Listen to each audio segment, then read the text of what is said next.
Have you ever noticed how some people enjoy testing your limits? Do they interrupt you? Do they make comments disguised as jokes or act as if your time and feelings are optional? And what's expected of you is to smile and pretend nothing happened, right? But enough of that. If you're tired of accepting disrespect as if it were normal, this video is for you. Today I'm going to show you direct and perhaps a bit controversial ways to deal with those who disrespect you without losing control and, most importantly, without giving up your dignity. So get ready, because by the end of this video, you'll know exactly how to make it clear to anyone where your boundaries are firmly set. Just before we start, I want to ask you to subscribe to the channel and like the video. Only then can this content reach more people. Now, let's begin. Direct ways to deal with disrespect. Reclaiming your dignity. 1.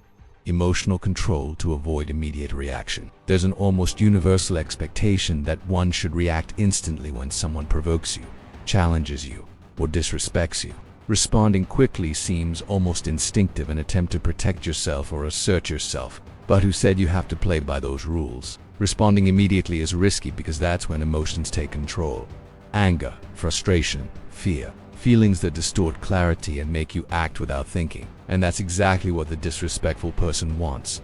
To see you lose your balance, act impulsively, and then regret it. It's like falling into a trap carefully laid to steal your control. By choosing not to react immediately, you place yourself above the situation. It's a silent but powerful gesture that shows you act at your own pace, not at others' pace. It's like an experienced chess player who never rushes just because the opponent pressures them. They know that every move must be precisely calculated. By maintaining their own rhythm, they become unattainable. Demonstrating emotional intelligence is not weakness. It's strategy. It's taking a step back to see the whole picture before deciding how to act. In that pause, you find the clarity needed to respond intelligently or to choose not to respond at all. Because sometimes silence is the most powerful message you can send. And if you decide never to respond, that's the strongest move. Whoever provokes you wants a reaction. They want to know they affected you. By not responding, you show that the attack was so insignificant that it didn't even deserve attention. It's like a solid wall that doesn't move with the wind. Try it. The next time someone tries to destabilize you, don't react immediately. Let silence speak for you. And if you decide to respond, do so with clarity and purpose. If it's not worth it, move on without looking back. True power lies in deciding when to react and, above all, in choosing not to react when it doesn't serve you. Self-control is what keeps you above any provocation. 2. The impact of a silent gaze. Let's start with one of my favorite techniques, and also one of the most effective. The silent gaze. Now, you might be thinking, seriously, just stare. Yes, trust me. When someone is overtly rude or disrespectful, nothing destabilizes them more than a long, calm, and completely indifferent stare.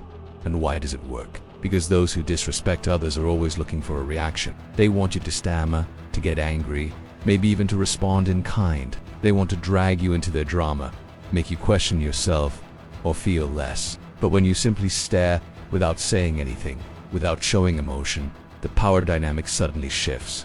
I know it might seem but listen, there's something profoundly unsettling about someone who doesn't react as expected. When you maintain a firm, silent gaze, you're saying, without a single word, I'm not playing your game. It's a way to regain control without even lifting a finger.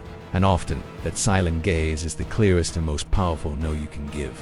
Let me tell you about a time this technique worked like magic. I was in a group meeting where a guy kept interrupting me, cutting me off as if he were on a mission. You know, that loud, overly confident type who thinks everyone is there to hear his wisdom. I tried to interject. I tried to be polite, but he just kept going. Then, finally, I just stared at him. I leaned back in my chair, crossed my arms, and held his gaze without blinking, without expression. I just stared at him for 5 solid seconds.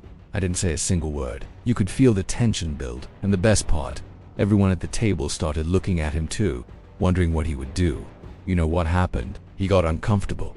He stumbled over his words, and suddenly he started looking anywhere but at me. He didn't interrupt me for the rest of the meeting, and not only that, he started treating me with more respect afterward, as if he had finally understood that I wasn't someone to be walked all over. Sometimes you have to show who you are without saying a word. Let's delve a bit deeper into this, because it goes beyond a simple technique for asserting yourself. When you embrace the power of the silent gaze, it is as if you remind them and yourself that you do not need to keep up with anyone, pace. You owe nothing to anyone, much less an emotional reaction, and you don't have to prove your worth to someone who doesn't want to see you.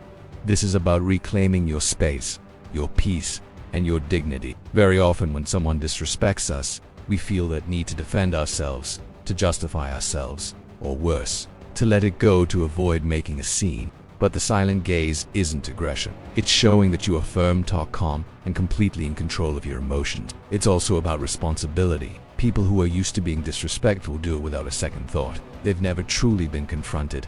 They've never faced real consequences for treating others badly. When you look at them with that direct, empty stare, it's as if you're holding up a mirror. Suddenly, they see themselves alone with their own behavior. You don't have to say they're wrong. You're showing it, and most people can't stand what they see.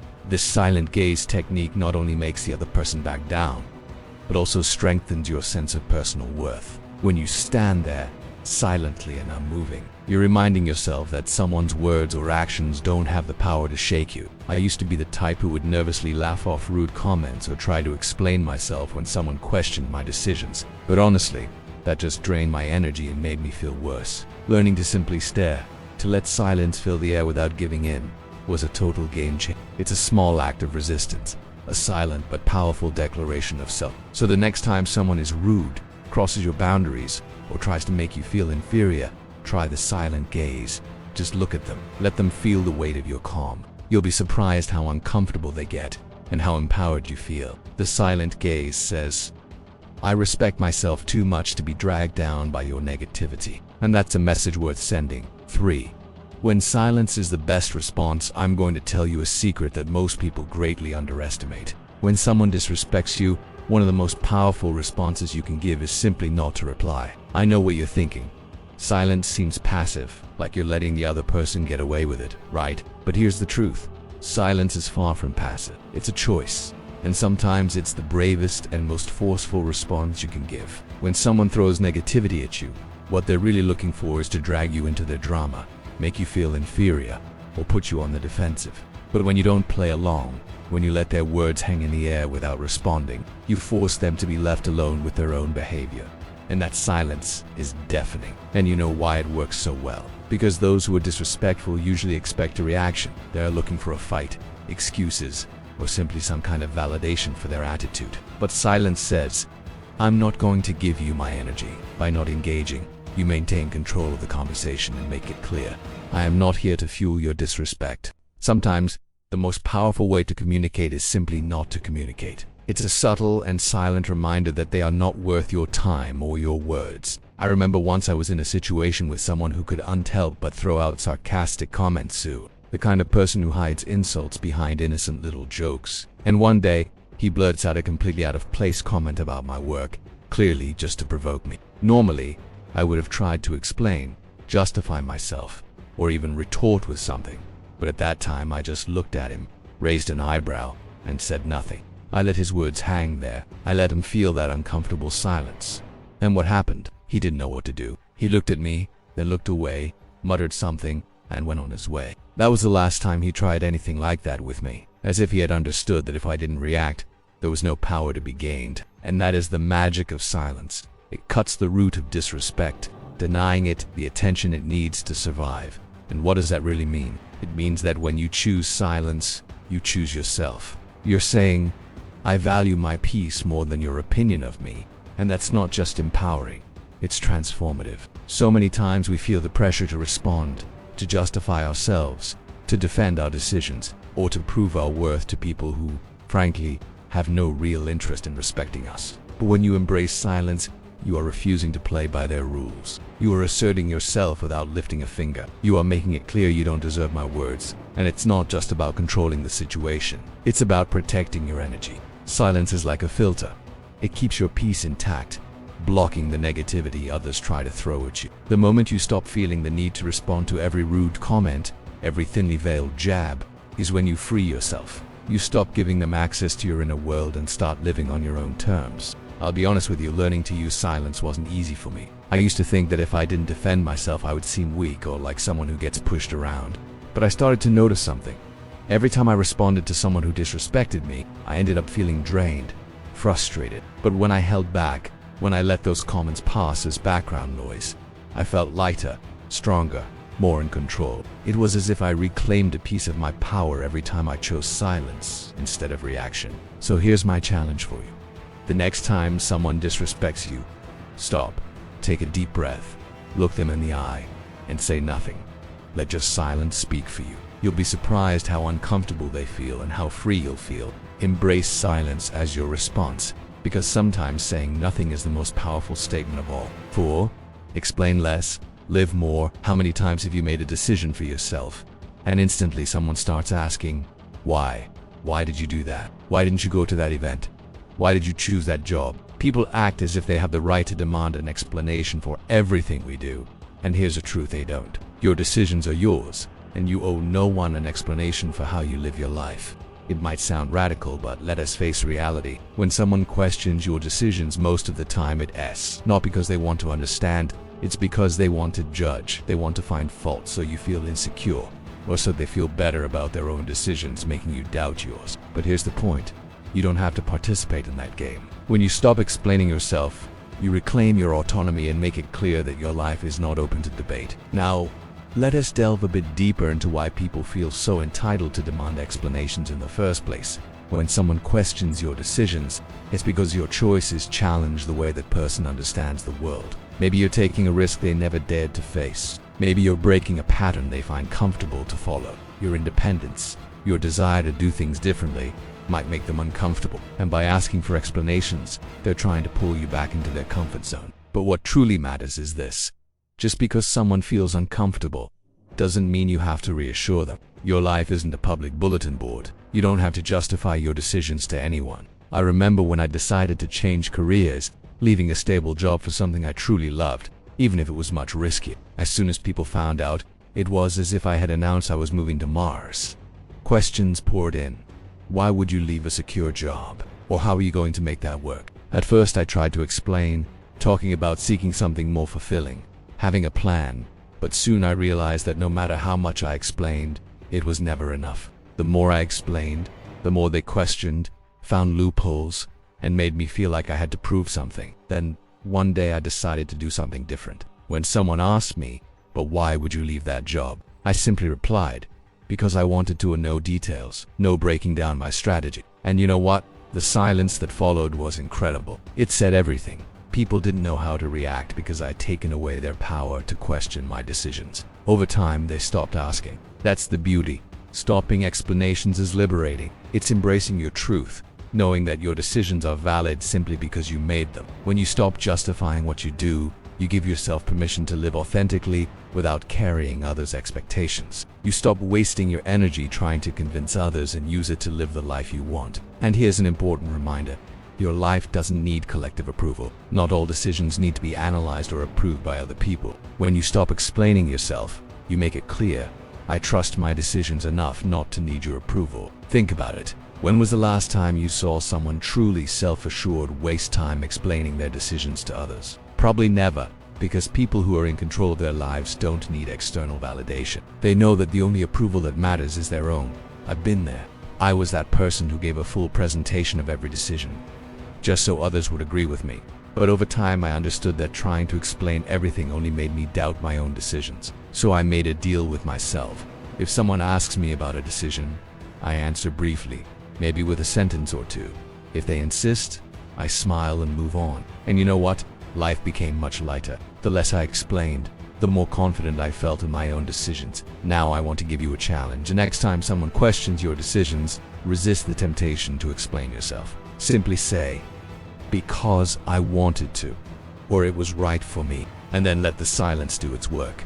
Observe how such a simple response is powerful. You'll feel stronger, more in control, and more at peace with yourself. And best of all, you'll realize that your decisions don't need anyone's stamp of approval. They are valid simply because you made them. 5. Don't exceed the limit, let's be honest. Sometimes, the best way to deal with people who disrespect you is to simply maintain your distance. It might seem rude, perhaps even a little cold, but here's a hard truth. Not everyone deserves a special place in your life. If someone consistently disrespects you, one of the healthiest things you can do is to give yourself some space. That doesn't mean you hate them or that you're being dramatic. It means you respect yourself enough to protect your peace.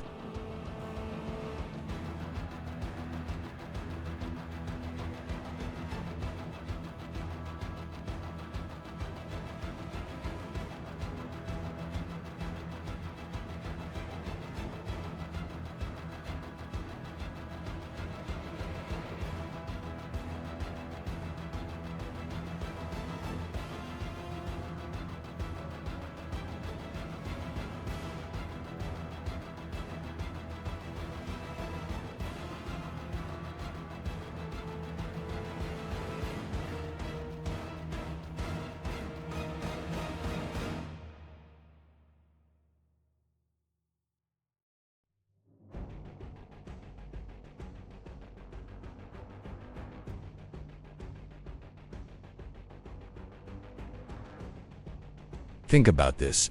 When you keep people who disrespect you close, it's like opening the doors of a mental and emotional buffet where they enter, criticize, and judge as much as they want. And then you wonder, why do you feel drained, anxious, or frustrated? Giving yourself space is an act of self-preservation. It's about protecting your mental health, preserving your peace, and making room for people who genuinely respect and uplift you. Freeing yourself from the guilt of distancing yourself can be transformative. You are not obligated to keep disrespectful people in your life. I'll tell you a story. I had a friend who always found a way to make sarcastic comments about every decision I made. My career, my relationships, even my musical tastes. At first I thought, oh, that's just how they are, or maybe I'm overreacting. So I kept that person close, trying to ignore it, thinking it wasn't a big deal. But over time, those little digs started to really hurt. I realized I was walking on eggshells, waiting for the next criticism or the next comment disguised as a joke. Then, one day I decided to try something different. I didn't make a dramatic announcement. I didn't fight or accuse him. I simply started limiting the time I spent with that person. Instead of seeing him every week, I started seeing him perhaps once a month. And guess what? I felt lighter. I felt freer. In that space I created, I understood how toxic that friendship was. Putting that distance gave me the mental clarity to understand that I deserved friends who built me up, not tore me down. Here's the reality. Some people will tell you that maintaining distance is selfish. They'll say things like, but they're your family, or you've been friends for years. And yes, it can be uncomfortable to admit that someone you know well just isn't good for you. Society tells us we should be loyal, understanding, and kind, but at what cost? I'll tell you a secret. Protecting your peace isn't selfish, it's necessary. You're not here to be anyone's emotional punching bag or someone's constant source of validation. Sometimes, the best way to show that enough is by distancing yourself. Distance is a powerful reminder that you are your priority. You don't have to play the role someone imposed on you. You don't owe free access to anyone. Not to your mind, nor your time, nor your emotions. When you put some space between yourself and the people who disrespect you, you are affirming that your well-being comes first. And that's not just itself. Distance also gives you the opportunity to recenter yourself, to focus on the relationships that truly matter, those that help you grow. Think about this. The more time you spend around people who respect you, the more secure and fulfilled you feel.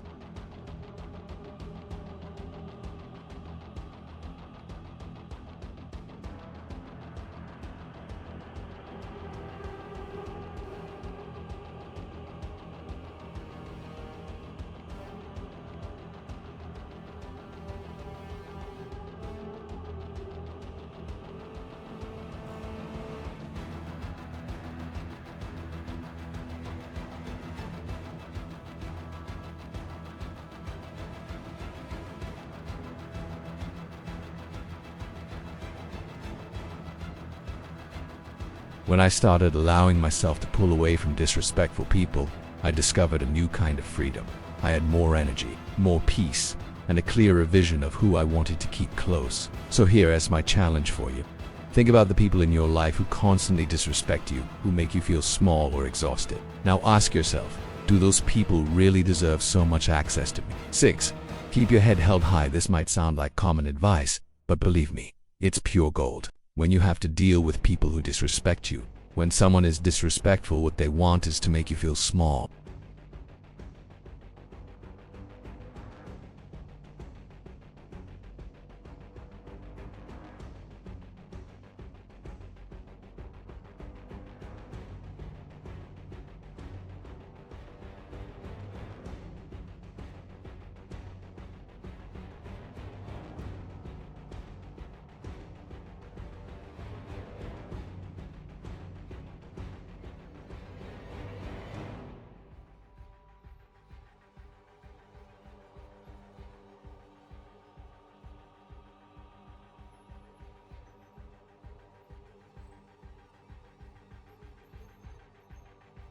When you refuse to let their disrespect touch you, when you literally stand tall and with your head held high, you're demonstrating that they have no power over you. You are unshakable, and people who feed on disrespect don't know how to handle that. It disarms them, confuses them, makes them question their own power, not yours. I remember a situation where someone never missed an opportunity to throw small insults whenever we met, always with that sarcastic smile.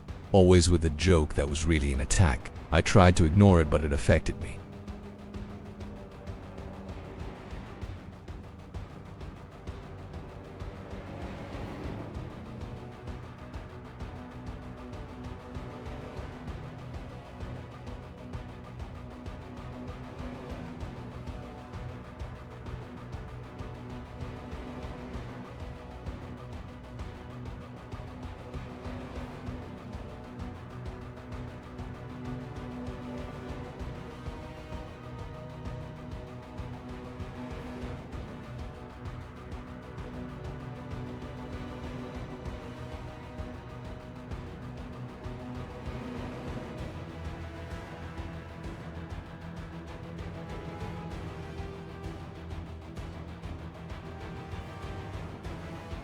There's something magnetic about keeping your head held high. It's like an invisible shield that says, I'm untouchable. And here's the truth. People who disrespect you generally hate to see you confident. That destroys the image they themselves built, the one in which they believe they have some kind of control over you. Walking with confidence breaks down that narrative. And for many people, that's almost offensive. Society doesn't always know how to deal with someone who is truly self-assured, especially when you refuse to let others' negativity define you. And that can make you a target. But keeping your head held high was never about them. It's about you. It's about living with full awareness of your worth, knowing that you don't have to prove anything to anyone. It's an act of self-respect. When you keep your head held high, you're making a statement about your own worth. You're saying that no matter what they say, you see yourself as valuable, worthy of respect, simply for being who you are. And here's the deeper message. Your worth isn't something you gain from others. It's something you claim yourself no matter what others think or say. Walking through life as if you already have everything you need within you is liberating,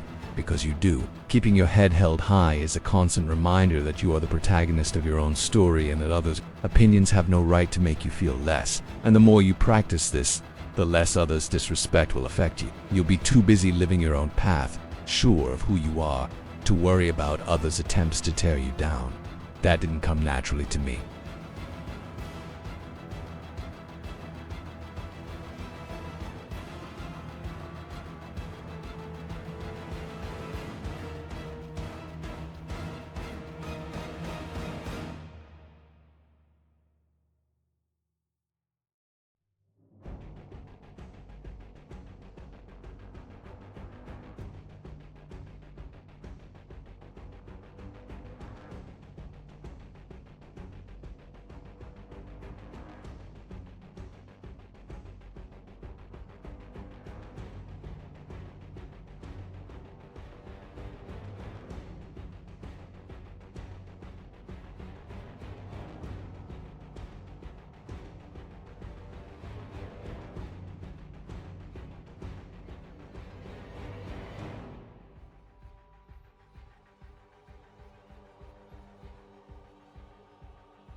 And feel that power, the peace that comes from knowing that their words have no power over you. Keeping your head held high is much more than having correct posture. It's a silent declaration of self. It means saying, I know who I am, I value who I am, and nothing you say will change that, because ultimately, respect starts with you. And the more you respect yourself, the less room there is for others' disrespect to reach you. Stand firm, recognize your own worth, and remember, you deserve every bit of that confidence.